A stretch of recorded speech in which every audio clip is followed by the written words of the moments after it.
Hello guys, இந்த வாரம் top cook dupe cook season 2 win பண்ணது யாரு பார்த்தீங்கன்னா ஷிவானி அண்ட் கமலேஷ். ஸோ இவங்க தான் வந்து பார்த்தீங்கன்னா வின் பண்ணியிருக்காங்க. ஸோ வின் பண்ணதால இவங்களுக்கு வந்து பார்த்தீங்கன்னா ஒரு கோல்டன் டேபிள் அப்படின்னு கொடுத்துருக்காங்க. ஸோ மற்றெல்லாம் பார்த்தீங்கன்னா normal table. So golden table வந்து பார்த்தீங்கன்னா அதில் நிறைய ஸ்பெஷல் இன்கிரீடியன்ஸ் நிறைய ஃபெசிலிட்டிஸ்லாம் இருக்கும். ஸோ இது வந்து பார்த்தீங்கன்னா புதுசாக இருக்கிறது. ஸோ இந்த எபிசோடு வந்து பார்த்தீங்கன்னா போன வாரம் top cook dupe cook episode 1 விட வந்து பார்த்தீங்கன்னா இது கொஞ்சம் பெட்டராகவே இருந்துச்சு. ஸோ இந்த எபிசோட லென்த் வந்து பார்த்தீங்கன்னா 45 minutes. காமெடி உண்மையிலே எப்போ ஆரம்பிச்சு பார்த்தீங்கன்னா 23வது நிமிஷம் தான் வந்து பார்த்தீங்கன்னா ஒரு நல்ல காமெடியை வந்து பார்த்தீங்கன்னா ஆரம்பிச்சது. அதுக்கப்புறம் நல்ல சிரிப்பு இருந்தது. அதுக்கு முன்னாடி வந்து பார்த்தீங்கன்னா குக்கும் கோமாளி, அதாவது பார்த்தீங்கன்னா டாப் குக்கும் டூப் குக்கும் பார்த்தீங்கன்னா பேர் ஆக போறாங்க. ஸோ அது எப்படி பேர் ஆக போறாங்கன்னா, குக்கு வந்து பார்த்தீங்கன்னா பாட்டு பாடணும். அந்த பாட்டு வந்து பார்த்தீங்கன்னா டூப்பு குக்கு மட்டும் தான் காதுல விழும். ஸோ அது வந்து பார்த்தீங்கன்னா யார் காதுல விழுதோ அவங்க தான் வந்து பேர் ஆவாங்க. ஸோ அது வந்து ஒரு QR கோடு கொடுத்துருவாங்க. ஸோ அவங்க பாடத்துக்கு முன்னாடியே வந்து பார்த்தீங்கன்னா அது யாருடைய டூப்பு அப்படின்னு நம்ம கண்டுபிடிச்சலாம்.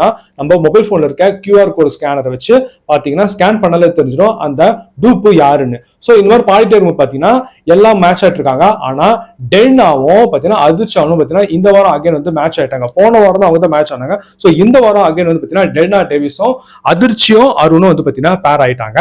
சோ நெக்ஸ்ட் பாத்தீங்கன்னா என்ன டாஸ்க் வந்து பாத்தீங்கன்னா என்ன பரோட்டா சரிங்களா, விருதுநகர் என்ன பரோட்டா வந்து பாத்தீங்கன்னா இவங்க ரெடி பண்ணோம். யாரு ஒழுங்கா பண்றாங்க, எத்தனை பேர் நிறைய பண்றாங்க அப்படின்னு வந்து பாத்தீங்கன்னா காம்படிஷன். 23வது நிமிஷம் என்ன நடக்குதுன்னு பாத்தீங்கன்னா சிட்டி அப்படின்னு ஒரு ஆளை கூப்பிடுறாங்க. எல்லாரும் விசில் அடிக்க சொல்றாங்க. விசில் அடிச்சதுக்கு அப்புறம் தான் பாத்தீங்கன்னா சிட்டின்ற ஒரு ரோபோ பொம்மை, ஆக்சுவலி நாய் பொம்மை அது வருது. ஸோ வந்தோன்னு பாத்தீங்கன்னா அதுக்கப்புறமா தான் காமெடி ஸ்டார்ட் ஆகுது. அதோட முதுகு மேல வந்து பாத்தீங்கன்னா ஒரு பாக்ஸ் இருக்கு. அந்த பாக்ஸ் திறந்தா தான் அதுக்குள்ள இருக்கிறது பாத்தீங்கன்னா என்ன பரோட்டா. ஸோ அந்த பரோட்டாவை எல்லாரும் ப்ரிப்பேர் பண்ணணும். ஸோ பரோட்டாவை எல்லாம் அடிக்கிறாங்க, தேய்க்கிறாங்க. அப்பதான் வந்து பாத்தீங்கன்னா கொஞ்சமா காமெடி எல்லாம் நடக்குது. மற்ற டேபிள்ல போயிட்டு பரோட்டா தர்றது, தூக்கி போறது, கத்துறது, ஸோ செஃப் எல்லாம் கலாய்க்கிறது, செஃப் இவங்களை உதைக்கிறது, இதெல்லாம் பாத்தீங்கன்னா நல்லா ஒரு காமெடியா போயிட்டு இருந்துச்சு. ஸோ இதுல வந்து பாத்தீங்கன்னா அதிகமா வின் பண்ணது யாருன்னு பாத்தீங்கன்னா சிவானியும் கமலேஷ் தான். ஏன்னா அவங்க தான் வந்து பாத்தீங்கன்னா லாஸ்ட் டேபிள்ல அவங்க வேலை ஒன்று பண்ணிட்டு இருந்தாங்க. மற்ற பேர் எல்லாம் பாத்தீங்கன்னா விளையாடிட்டு திருடிட்டு கலாட்டா பண்ணிட்டு காமெடி பண்ணிட்டு இருந்தாங்க.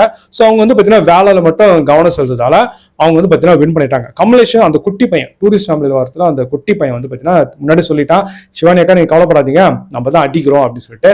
ஸோ அவன் சொன்ன பிறகு பாத்தீங்கன்னா அடிச்சிட்டாங்க. அவங்களுக்கு அந்த கோல்டன் டேபிள் வந்து விட்டது. சரிங்களா, இதுதான் வந்து பாத்தீங்கன்னா இந்த 45 நிமிஷத்துக்கான டாப் குக்கு டூப் குக்கான எபிசோட் ரிவ்யூ. சரிங்களா, இவ்வளவு ஷார்ட்டா ரிவ்யூ யாருமே கொடுக்க மாட்டாங்க, நான் கொடுத்துட்டேன். போன எபிசோட கம்பேர் பண்ணும்போது இந்த எபிசோடு காமெடி நல்லாவே இருக்கு. அதுவும் இந்த 45 மினிட்ஸ் வந்து பாத்தீங்கன்னா ஃபர்ஸ்ட் ஹாஃபோட செகண்ட் ஹாஃப் 23வது நிமிஷத்துக்கு அப்புறம் வந்து பாத்தீங்கன்னா காமெடி நல்லா சூப்பராகவே இருந்துச்சு. சரிங்களா, ஸோ இதுதான் வந்து சாட்டர்டேக்கான எபிசோட் ரிவ்யூ. ஸோ சண்டே என்னன்றதை நான் பார்த்து உங்களுக்கு அப்டேட் பண்றேன். ஓகே, ஸோ இந்த வீடியோவை நீங்க லைக் பண்ணீங்கன்னா எனக்கு ஒரு மோட்டிவேஷனா இருக்கும். அப்படியே நம்ம சேனலை சப்ஸ்கிரைப் பண்ணுங்க. அப்பதான் நான் போடுற எல்லா வீடியோ உங்களை வந்து சரி இன்னொரு நல்ல வீடியோல உங்க எல்லாரும் மீட் பண்றேன். Bye from my friend Raja Hari Venkat.